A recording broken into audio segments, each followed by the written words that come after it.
네, 외란과 호란의 극복 보겠습니다. 160쪽입니다.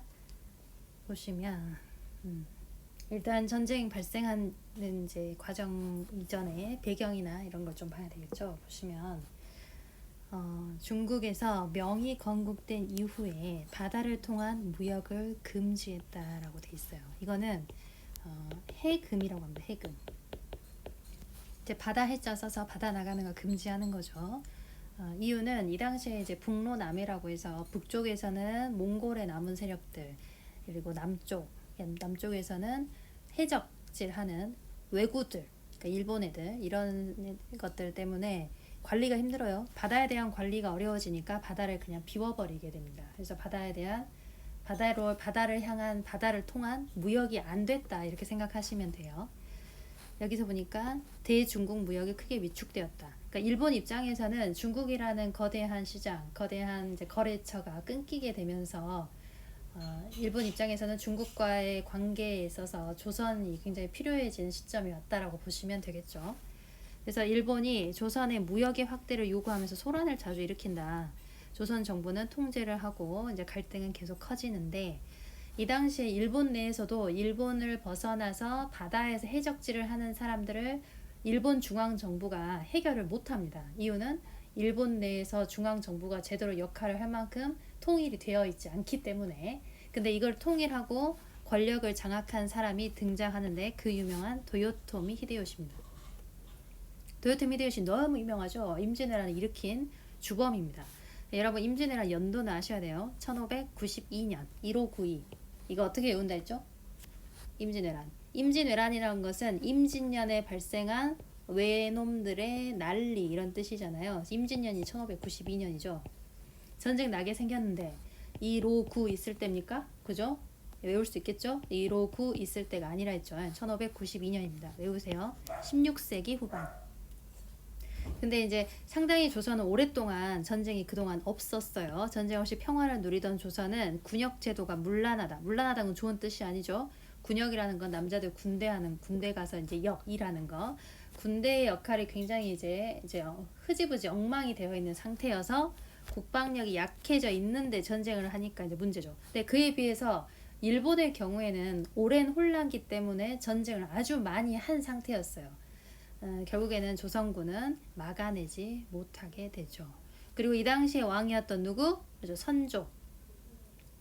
선조의 경우에는 도망갑니다. 의주라는 우리나라 북쪽이죠. 중국 입구.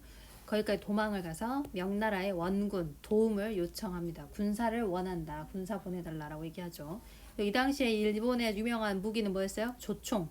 조총은 새 조자를 씁니다. 그러니까 새를 맞춘다. 날아가는 새를 맞출 수 있을 만큼 빠르고 정확하고 뭐 좋다. 관통력도 좋다. 이런 뜻이죠. 이 정도는 알 것 같고 넘어가죠. 161페이지입니다. 조선의 관군은 계속 패하고, 조선의 이제 군대는 계속 패하고, 일본군은 쭉쭉 올라옵니다. 이런 상황에서 우리의 영웅 누가 등장하죠? 그죠? 이순신 장군이 바다에서는 연전연승을 하면서 전쟁 양상이 바뀝니다. 왜냐면 일본 입장에서는 빨리 올라가서 바다까지 장악을 해야지 일본 내에서 소위 말하는 보급이라든지 지원병이라든지 이런 게 빨리빨리 들어가는데, 바다를 이순신이 막고 있다 보니까 전쟁이 일본이 처음에 계획했던 대로, 원하는 대로 풀려가지가 않아요. 여기서 중요한 포인트가 된 단어가 바로 뭐냐면 제해권이란 단어입니다. 제해권은 무슨 뜻이냐면 제압한다. 이제 좌지우지한다. 어디를? 바다를. 원래 일본이 생각했던 건 제해권을 빨리 일본이 가져가는 거였어요. 근데 이게 이순신이라는 명장이 등장하면서 제해권이 계속해서 조선 이순신 손에 있다 보니 원하는 대로 전쟁이 흘러가지가 않는다는 거죠. 자, 그리고 여기서 중요한 거는 전라도 지방입니다. 지금도 전라도 지방은 이제 곡식이 많이 나고 먹을 게 많죠. 곡창지대라고 흔히 얘기하잖아요. 근데 이 지역을 일본이 빨리 접수를 해서 자신들의 먹을 거 군대 보급으로 쓰려고 했는데, 이순신이 이 지역을 바다로 꽉 쥐어 잡으면서 지켜버리게 되죠. 그러니까 한마디로 전쟁이 뜻대로 안 되고 있다, 그 얘기입니다. 그런데 거기에 하나 더 있어요. 우리나라의 특징이기도 하고 우리나라의 자랑이기도 한 의병. 시키지 않았는데 이제 정의로운 마음에서 스스로 군대를 조직하고 나라를 지키는 의병들이 막 생기게 되죠. 여기 농민들까지. 명나라는 결국 지원군을 보내죠. 근데 이 당시에 명나라는 남의 나라 전쟁에 끼어들 만한 이제 상황이 아니에요. 굉장히 이제 정치적으로나 경제적으로나 아주 혼란스럽고 돈도 없고 어렵고 이런 상황인데 이제 큰형이라고 이제 들어온 거죠. 근데 명나라는 왜 군대를 보냈냐? 명나라 입장에서는 조선이 먹히게 되면 그 다음 코스는 당연히 요동 밟고 중국 들어가겠죠. 그러니까 요동을 지켜야 한다. 베이징에 북경에서 명나라 한복판에서 전쟁할 수는 없다. 그러니까 조선에서 전쟁하고 끝낸다. 이런 생각으로 들어온 겁니다. 일단 여기는 국제전이다. 왜냐? 일본, 조선, 중국, 명나라까지 다 끼어들었기 때문에 국제전쟁이라고 봅니다. 그리고 전쟁이 끝난 이후의 상황이 동아시아가 완전 뒤바뀌어 버리기 때문에 전쟁은 국제전쟁이라고 생각해요. 아주 유명한 사람이죠. 권율의 행주산성. 아주 적은 병력으로 3만이 넘는 일본군을 대패시킨 굉장히 유명한 전투입니다. 일단 넘어가 볼게요. 징비록은 정말 중요합니다. 꼭 알아두셔야 돼요. 징비록 너무 유명한 사람이죠. 누구? 서해 유성룡. 서해는 이렇게 써요. 서해가 호예요. 당시 영의정이었던 유성룡이 전쟁에 대해서 이제 반성하면서 쓴 징비라는 것은 이전의 잘못을 뉘우쳐서 후환을 경계한다라는 뜻입니다. 즉 임진왜란에 대한 기록이에요. 이거 정말 중요합니다. 별표해주세요. 징비록 누가 썼다고? 그죠? 서해 유성룡 선생님이 썼습니다. 이거 꼭 기억해두세요. 별표. 넘어갈게요. 162쪽. 자, 162페이지 보면 일본군은 이제 상황이 좋지 않아서 자꾸 후퇴를 하고 있네요. 그리고 명하고 휴전회담도 하게 됩니다. 그런데 자 이제는 이 휴전회담 내용에서 일본이 원하는 게 너무나 과중했기 때문에 심지어 뭐 조선의 밑에 있는 뭐 전라도, 충청도, 경상도를 다 주라고 하지를 않나. 이제 과한 걸 일본이 요구하다 보니 휴전회담은 결렬이 돼요. 그래서 일본이 다시 이제 총 공격을 하는데 그걸 우리가 뭐라 하냐면 정유년에 다시 난리가 났다 해서 정유재란이라고 합니다. 근데 이 정유재란 연도는 안 외워도 되는데 임진왜란 연도는 당연히 알아야 되겠죠. 그죠? 임진왜란 몇 년이라 했죠 아까? 159 있을 때니까 전쟁 났는데 그죠? 159 있을 때 아니라 했죠? 1592년 16세기 후반. 자 이렇게 된 상황에서 이순신의 활약은 계속됩니다. 이순신 활약 무슨 해전? 그죠? 명량해전. 근데 이 상황에서 도요토미 히데요시가 일본 내에서 이제 사망하게 됩니다. 일본 애들은 철수를 하죠. 근데 철수하는 일본군이 가다가 이제 와서 대패해버린 거 무슨 해전? 그죠? 그 유명한 노량해전. 여기에서 이순신 장군이 전사하게 되죠. 그죠? 그리고 전쟁은 끝납니다. 1598년. 우리가 흔히 임진왜란을 뭐라 하냐면 7년 전쟁이라고 해요. 그 7년 전쟁. 그래서 7년 뒤에 전쟁은 완전히 끝나게 됩니다. 이거 이제 역사 지식을 넓혀줄 정도는 그냥 읽고 넘어가시면 될 것 같고요. 넘어갈게요. 전쟁 끝나고 나서의 상황. 여기 진짜 중요합니다. 별표해주세요. 여기가 정말 중요합니다. 전쟁이 일어나게 된 이유, 배경이라고 흔히 말하는 배경, 과정, 그리고 결과. 그거에 대한 영향. 너무 중요합니다. 보시면 7년간의 긴 전쟁, 즉 임진왜란 말하죠. 국가 재정 어렵겠죠. 기근, 먹고 사는 게 힘들어요. 그리고 질병, 전염병 이런 것들도 있고요. 문화재들이 엄청 유출됩니다. 일본이 가져간 문화재들 말도 못하게 많습니다. 그리고 사람이 죽고 끌려가고 이 당시에 끌려간 사람 중에 대표적인 사람이 도공이라는 건 도자기 만드는 장인, 도자기 만드는 사람을 말합니다. 도공. 그리고 유학자. 아까 성리학이 우리나라가 굉장히 잘한다 했잖아요. 일본 사람들이 이때 이제 잡아간 유학자들한테 성리학 공부를 많이 배워요. 강항 이런 사람들 굉장히 유명합니다. 넘어가 볼게요. 이제 진짜 중요한 것도 나왔네요. 명나라는 이미 안 그래도 약해가지고 이제 오늘날 하고 있는데 남의 전쟁까지 참여를 해가지고 돈 펑펑 쓰고 이랬으니 당연히 국력이 남아있을 리가 없죠. 명의 국력은 이제 쇠약해지니까 이 틈을 타서 성장하게 되는 새로운 세력, 만주족. 그러니까 과거에 여진족의 한 분파인 만주족의 누르하치 중요합니다. 어디갔어? 누르하치가 여진족을 통일하고 뭐를 건국했다고? 후금. 그러니까 이전의 금 기억하시죠? 이전에 있었던 그 금나라의 뒤에 나와서 그 금을 잇는다 해서 후자를 써서 후금이라 합니다. 후금을 건국한 게 1616년. 동아시아 정세는 완전 뒤바뀝니다. 그리고 일본의 경우에는 도요토미 히데요시가 죽었다 했잖아요. 그리고 나서 권력을 장악한 게 바로 도쿠가와 이에야스입니다. 밑줄 한번 그어보세요. 도쿠가와 이에야스가 에도, 지금의 일본의 수도인 도쿄가 예전 이름이 에도예요. 그러니까 에도의 막부를 세웁니다.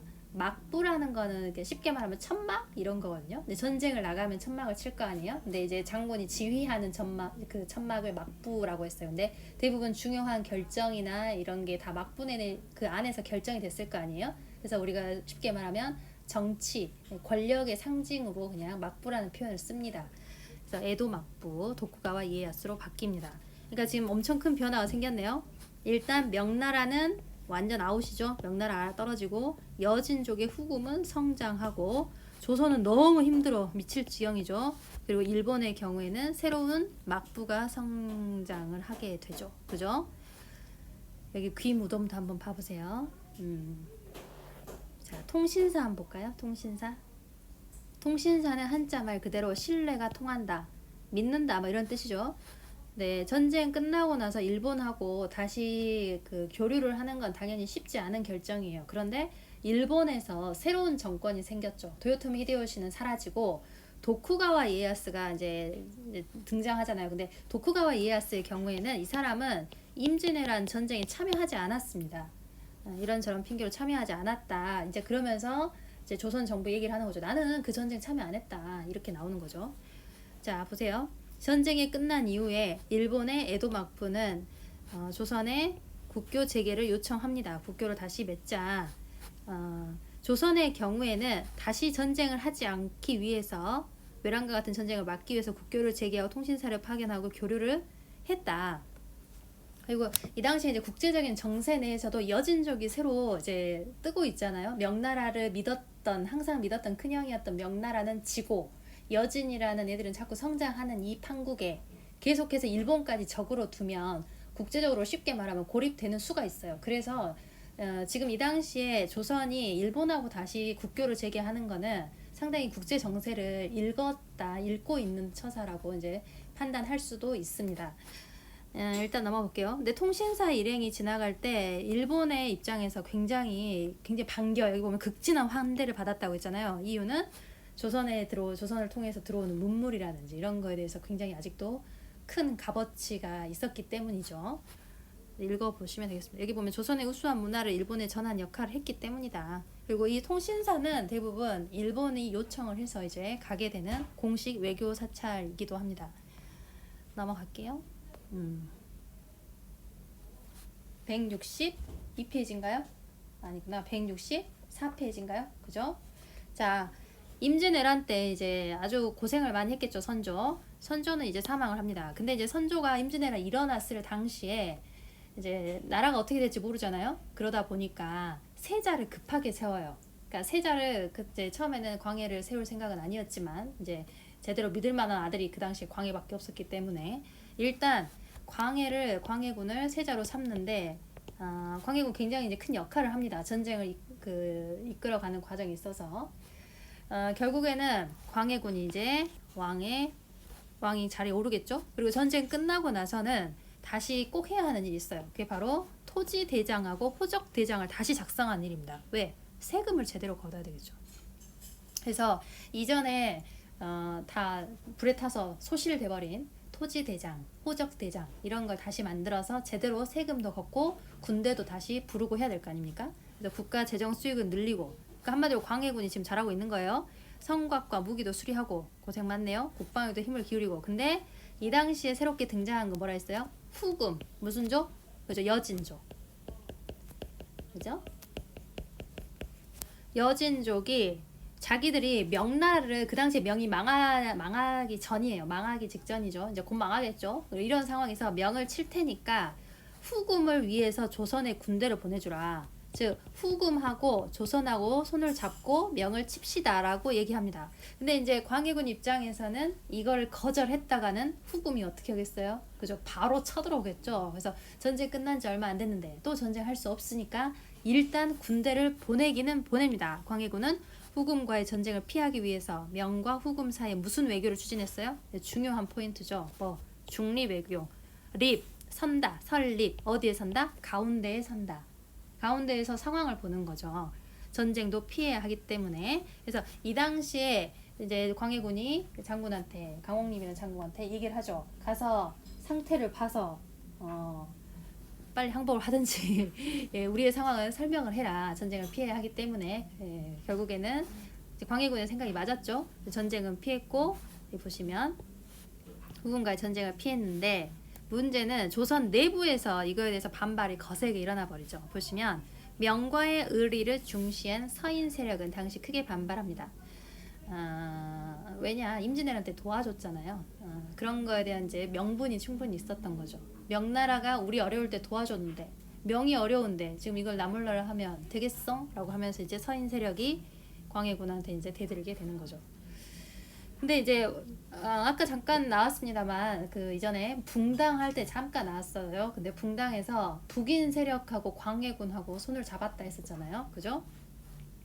근데 이 당시에 그 선조의 정실 왕비였던 임목대비, 그러니까 선조가 죽고 난 후에 대비가 됐죠. 임목대비와 영창대군이 있었는데, 사실 영창대군의 경우에는 광해군 입장에서는 굉장히 정치적으로 부담스러운 세력입니다. 근데 아직 어렸어요. 애기예요. 근데도 이제 이 아이가 성장을 하게 되면 이제 광해군의 반대편에 있었던 사람들이 영창대군을 앞세우고 광해군을 밀어버릴 거다. 이런 이제 불안감이 휩싸이게 되죠. 결국에는 동생이었던 영창대군은 이제 죽이고, 어머니는 궁궐에다가 이제 가둬놔요. 폐위시켜놔요.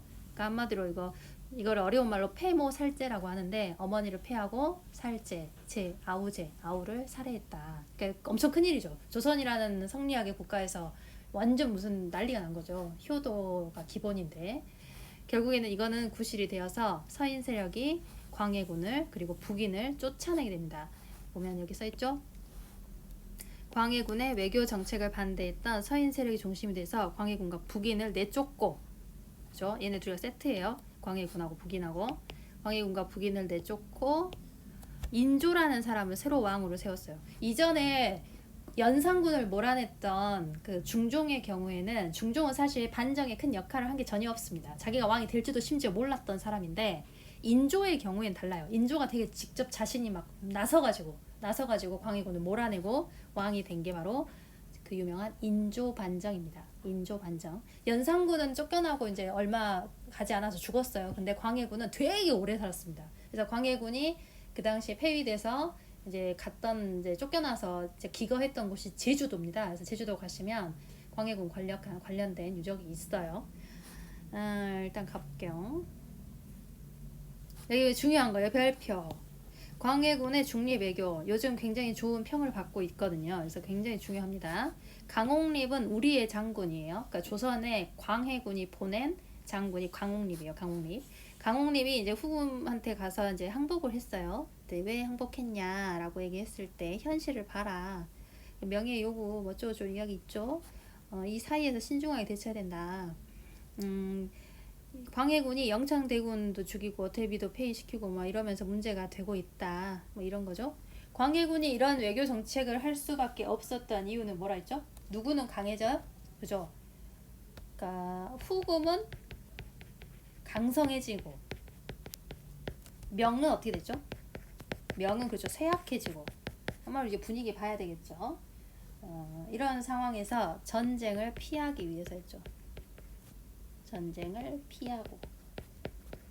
사실 임진왜란 끝나고 얼마 안 됐잖아요. 그러니까 우리가 전쟁 후라 합니다. 전쟁 후에 복구를 해야 될 거 아니에요. 조선 내에서 전후 복구에 집중해야 했기 때문에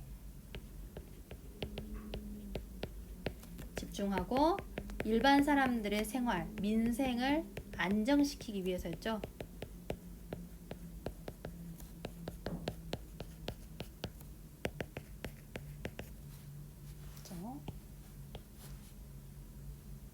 무슨 말씀이신지 아실까요, 여러분?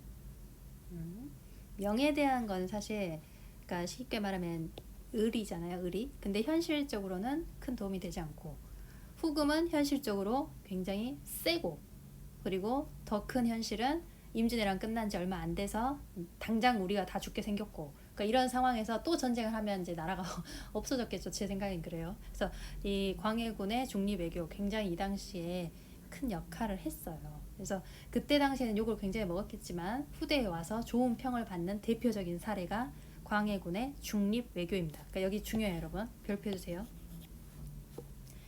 광해군의 중립외교. 그러니까 광해군, 연산군 왕이었지만 쫓겨났기 때문에 이제 한마디로 강등이 돼서 군으로 끝나는 사람들입니다. 조선에서 2명 있죠. 연산군, 광해군.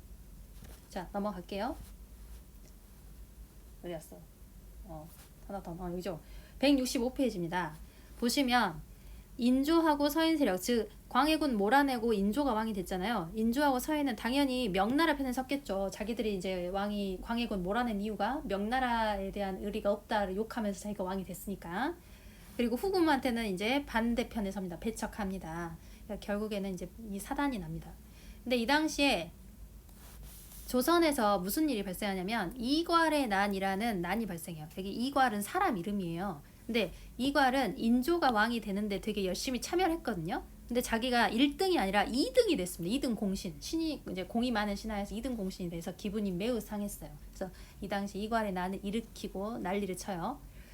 이런 상황에서 후금의 군대가 조선을 쳐들어오는 1627년의 전쟁을 뭐라 한다? 정묘호란이랍니다.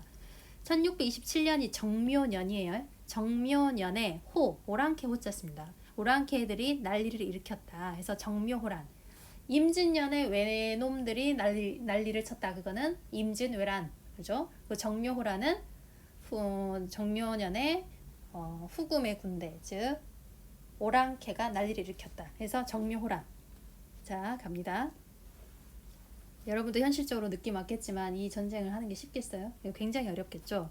결국에는 전쟁을 지속할 힘이 없었고 후금한테 우리 그만 싸우자라고 얘기하게 됩니다. 그러면서 형제 관계를 맺어요. 근데 이 당시에 후금이 끝까지 전쟁을 고집하지 않고 오케이 하고 형제 관계를 맺고 돌아갑니다. 그러니까 이 돌아가는 이유는 뭐냐? 아직은 명나라가 망하지 않고 명이 현실적으로 존재했기 때문이죠. 즉 후금 입장에서는 조선을 적당히 겁을 준 다음에 돌아가고 진짜 공격 대상은 조선이 아니고 명나라입니다. 그래서 이제 돌아가요. 근데 이제 이 다음 내용은 뻔하죠. 명나라가 정리되면 그 다음 돌아올 곳은 당연히 또 조선이라는 거죠. 보세요.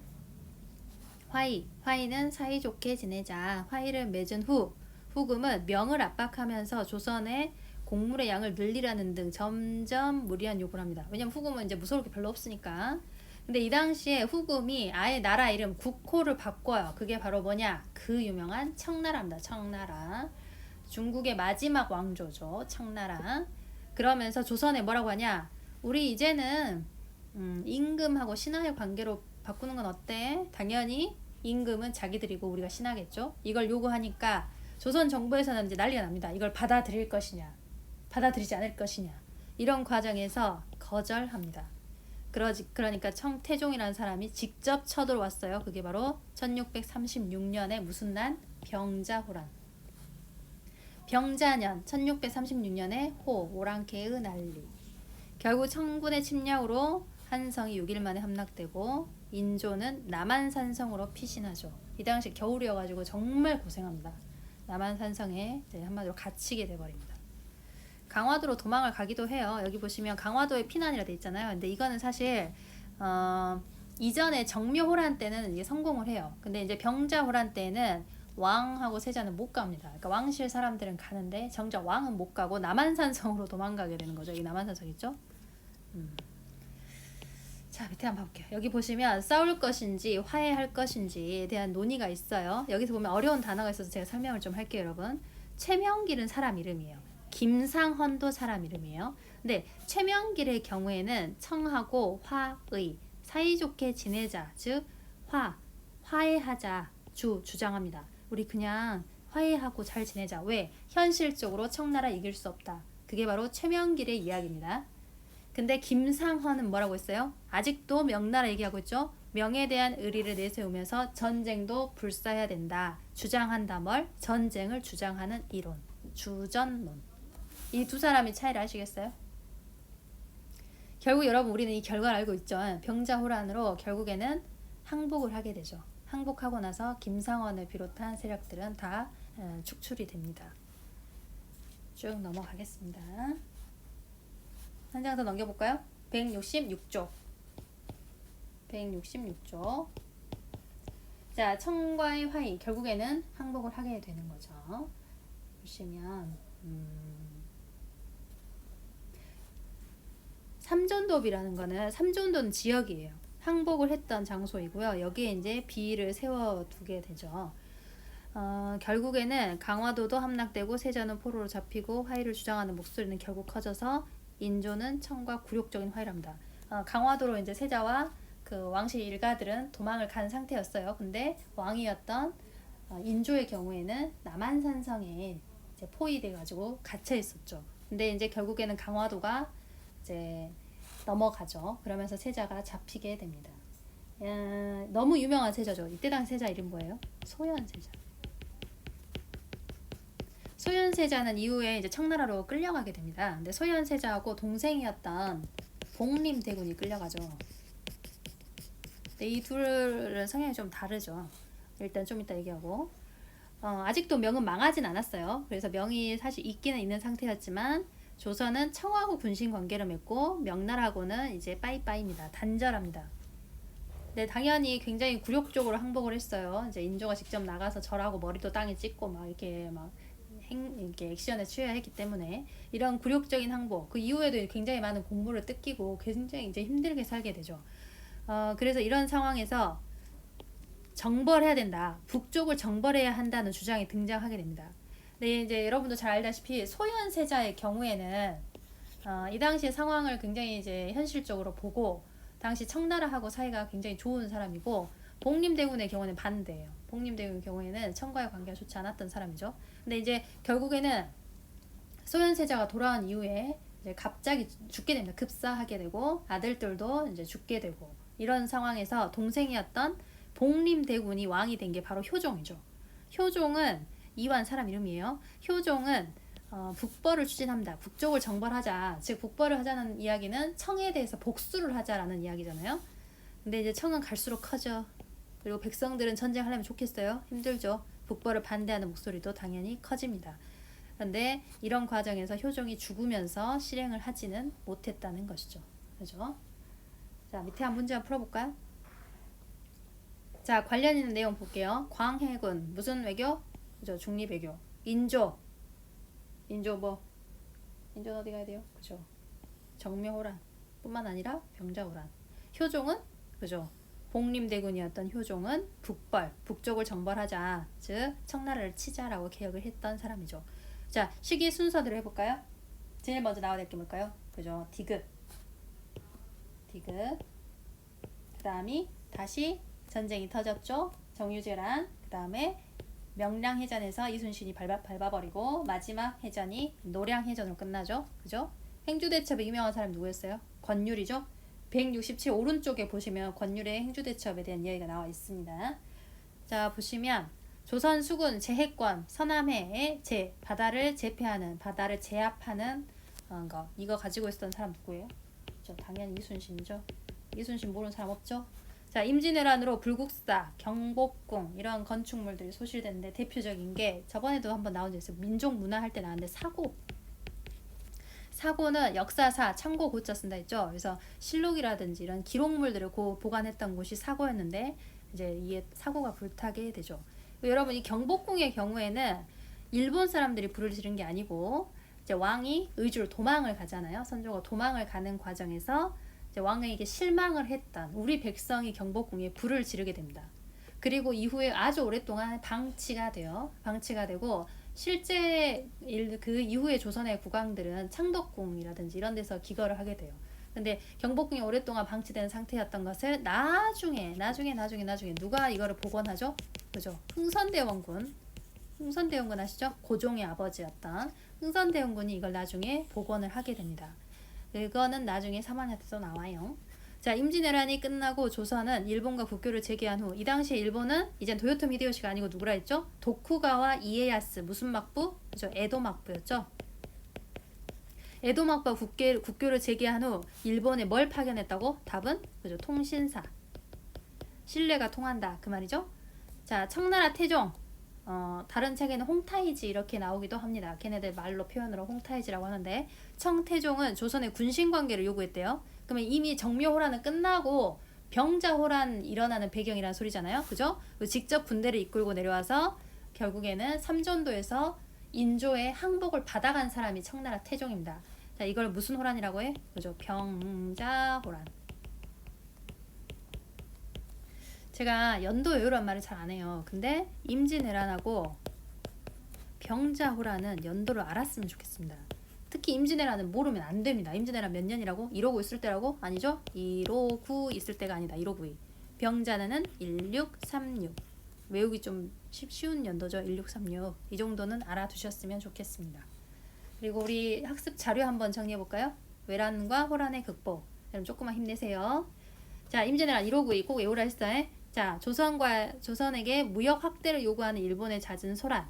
군역제도. 이제 조선 내에서 전쟁을 오래 안 하니까 국방력이 약해지죠. 자, 일본의 이 당시에 중요한 정치가가 등장하죠. 도요토미 히데요시. 도요토미 히데요시가 이제 혼란스러운 일본 상황을 정리를 하고 권력을 독점하게 되죠. 자, 이래 해가지고 선조는 도망을 가고, 예? 그리고 명나라가 도와주려고 원군, 지원군을 보내주고 회담, 휴전을 하려고 회담했는데 안 되고 다시 쳐들어오고 그걸 우리가 정유재란이라 하고 하지만 이순신은 계속 이기고 대표적인 게 명량해전 그리고 도요토미 히데요시가 죽고 이후에 마지막 해전이 노량해전 전쟁 끝났습니다. 자, 수군이 승리를 하게 되죠. 수군 승리의 큰 의미가 뭐라고? 수군이 승리한 의미. 일본이 자기들이 계획했던 대로 전쟁이 흘러가지 않게 만들었다 했죠. 보급로를 차단하고 우리나라 전라도를 곡창지대를 보호할 수 있었다. 자, 그리고 우리의 특징이라 했죠. 각 지역에서 시키지 않아도 등장하는 거 그렇죠. 의병. 자, 유명한 사람이죠. 김시민의 진주대첩도 유명한데 권율은 계속 나옵니다. 권율의 그 행주대첩은 알아두셔야 돼요. 별표해 주세요. 행주대첩. 그리고 조선 전쟁 후의 상황. 조선은 국가 재정이 어려워지고 여기 다 똑같은 내용이죠. 자, 여기 한번 보세요. 여기 진짜 중요합니다. 여기 별표해 주세요. 별표. 자, 명나라는 이제 완전히 약해지죠. 그리고 이걸 틈타서 누구는 세진다 했어요? 그죠?